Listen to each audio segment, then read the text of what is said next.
Au moment où on se filme cette vidéo, il va y avoir une introduction en bourse bientôt d'une société qui s'appelle Peloton. Ils sont reconnus pour leur vélo stationnaire, puis intégrer une vidéo où on peut faire des cours, exemple de spinning interactif avec un professeur, puis des gens qu'on connaît, avec des gens partout sur la Terre. Puis aussi le service d'application qui est distinct, où on peut faire différentes activités physiques, mais là encore avec l'aspect toute collectivité. Pourquoi ça m'interpelle cette nouvelle introduction en bourse? C'est que premièrement, les vélos, là, Peloton, 80% de son chiffre actuel provient de la vente des vélos. Ils font des marges de profit brut de 50%. Juste donner un exemple, dans le secteur du hardware, Apple a des marges opérationnelles, des marges brutes de 35%. Ça, c'est une chose. L'autre source de revenus, c'est des revenus récurrents sur les abonnements. L'abonnement au service en ligne, la télédiffusion est environ 20 $ par mois. Puis une autre donnée qui est vraiment intéressante, c'est que 85% des abonnés conservent leur abonnement après un an. Ça, c'est vraiment élevé pour le domaine du logiciel, aussi pour le domaine du conditionnement physique, parce qu'en général, là, on appelle en anglais le churn, il y a beaucoup plus de roulement dans ce secteur-là.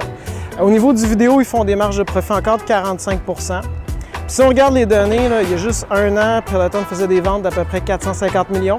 Aujourd'hui, ils font des ventes de 900 millions. Ils ont doublé le chiffre d'affaires, puis il y a encore de la place à croître.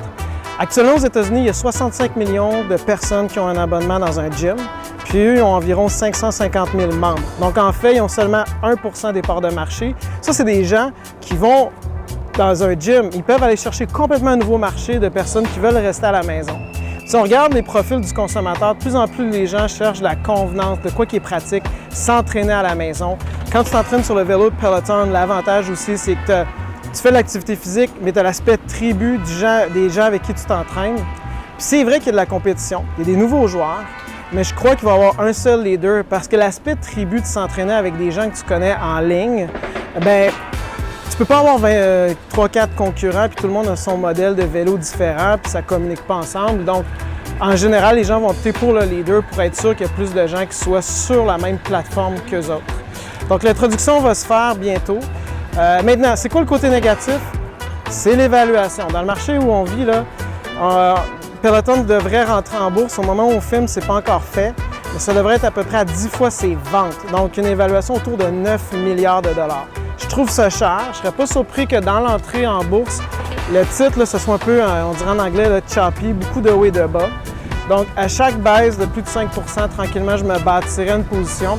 Mais je pense que c'est une société, un titre qui a plus de limites de baisse forte versus, exemple, une autre vidéo, j'ai parlé de Lyft, que je ne crois pas le modèle d'affaires. Je crois que Peloton va rester, ils sont dans une bonne tendance, fait que c'est une industrie en croissance, puis la compagnie gagne des parts de marché.